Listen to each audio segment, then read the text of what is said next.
दोस्तों आपको यहाँ पर तस्वीर में ढेर सारे पक्षी दिख रहे होंगे, यानी कि बर्ड्स।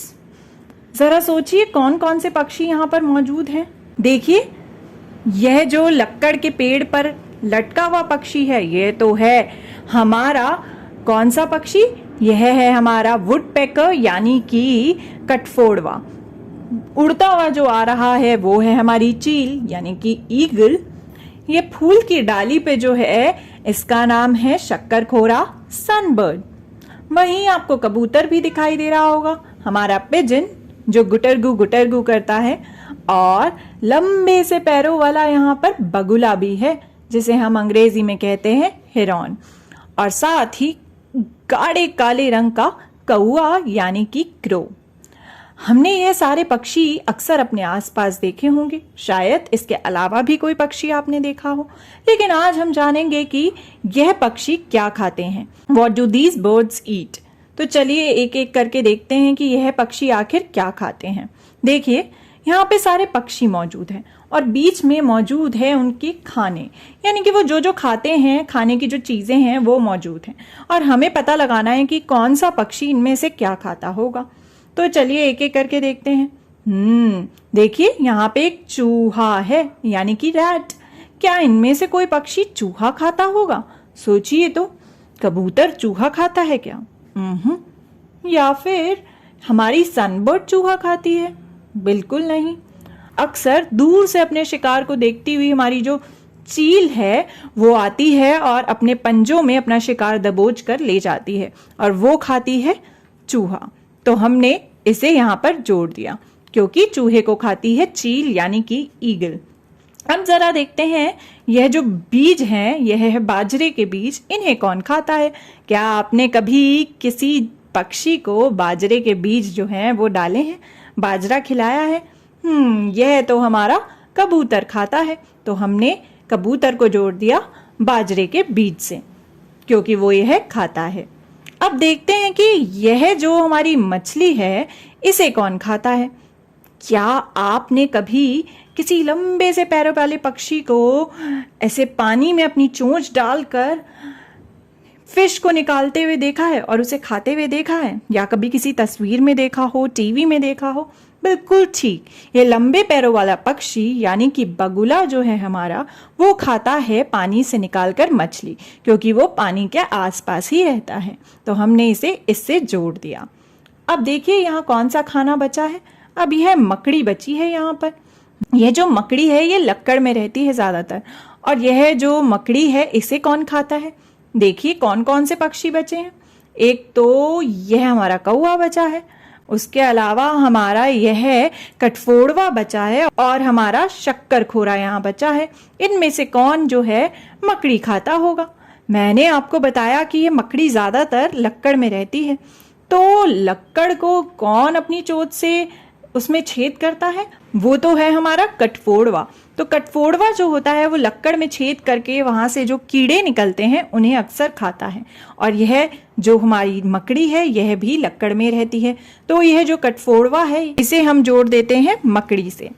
तो हमारे जो जितने भी खाने की चीजें यहाँ मौजूद थी वो तो किसी ना किसी चीज से जुड़ चुकी हैं, लेकिन अभी भी हमारे 2 पक्षी बचे हैं और उनका खाना तो हमें दिखा ही नहीं। जरा देखिए कौन कौन से पक्षी है। यह 2 पक्षी यानी कि कौआ और शक्करखोरा। शक्करखोरा जो है ना वो अपने खाने पे ऑलरेडी बैठा हुआ है। क्या आप समझ पाए कि शक्करखोरा क्या खाता है? दरअसल जो शक्करखोरा है वो अपनी चोंच की मदद से फूल के रस को चूसता है और वो ऑलरेडी फूल पर बैठा हुआ है। तो शक्करखोरा जो है वो पीता है फूल का रस, तो उसका खाना भी उसके पास पहुंच चुका है। अब बचा हमारा कौआ। अब जो कौआ है ना उसकी एक खासियत है, वो मांस भी खाता है और वो पेड़ पौधों को भी खाता है। तो जो हमारा कौआ है वो चूहा भी खाएगा, वो यह मकड़ी भी खाएगा और वो खाएगा यह बाजरे के दाने भी। साथ ही वो जो फूल है उसके बीज भी खाएगा, उसके पत्ते भी खाएगा। और साथ ही ये जो हमारी मछली बची है इसे भी कौआ खाता है। कौआ सारी चीजें जो यहाँ मौजूद है उन सबको ही खाता है।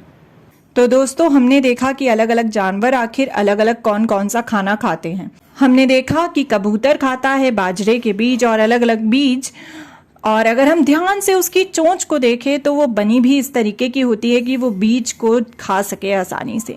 तो उनकी चोंच कैसी बनी होती है? बीजों को दबाकर तोड़ने के लिए, to break and crush seeds. हमने देखा कि चील क्या खाती है? चील खाती है चूहा या और अलग अलग तरीके के मांस। सांप भी खाती है चील।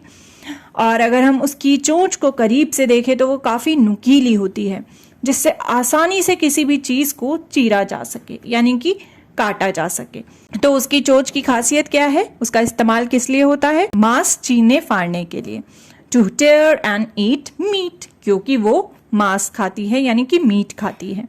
अब देखिए यहाँ पर हमारा कठफोड़वा है यानी कि वुडपेकर, और वुडपेकर जो है वो रहता है लक्कड़ पे, और लक्कड़ में छेद करके वहीं से जो कीड़े निकलते हैं जैसे कि ये मकड़ी, उन्हें खाता है।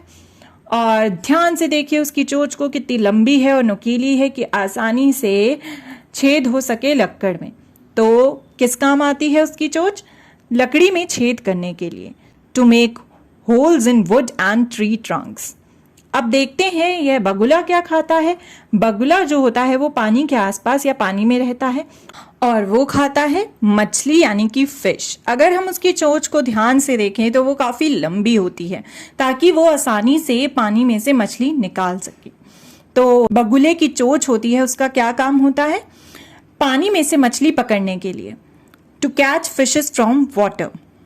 अब देखिए यह है हमारा शक्करखोरा, और शक्करखोरा जो है वो फूल का रस जो है उसे पीता है।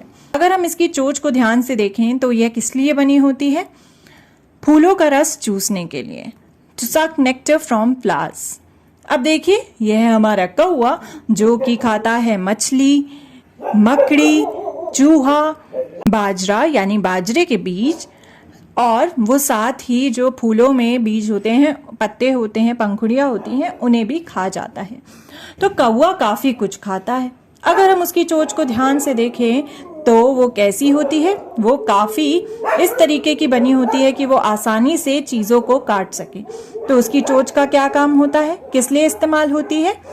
काटने के लिए, to cut and eat many kinds of food, क्योंकि वो अलग अलग तरीके के खाने की चीजों को खाता है, इसलिए उसकी चोंच जो है वो भी वैसी ही बनी होती है। तो दोस्तों हमने क्या देखा? हमने देखा कि जो अलग अलग पक्षी हैं आखिर वो कौन कौन सी चीजें खाते हैं, और उनकी चोंच जो है वो किस तरीके से उनकी मदद करती है इन सब चीजों को खाने में। पक्षियों की चोंच जैसा खाना वैसी चोंच, bird beaks according to the food. तो सारे पक्षी जो हमारे आसपास मौजूद होते हैं उनकी चोंच जो होती है वो उसी हिसाब से बनी होती है जैसा खाना वो खाते हैं। तो आप भी अपने आसपास देखिएगा कि आपके आसपास कौन कौन से पक्षी मौजूद हैं और उनकी चोंच आखिर कैसी है, किस तरह से उनकी चोंच जो खाना वो खाते हैं उसे खाने में उनकी मदद करती है। पक्षियों और उनके चोंच के बारे में यह जानकारी ली गई है अपनी NCERT की कक्षा 4 की पुस्तक आसपास के पाठ 16 से।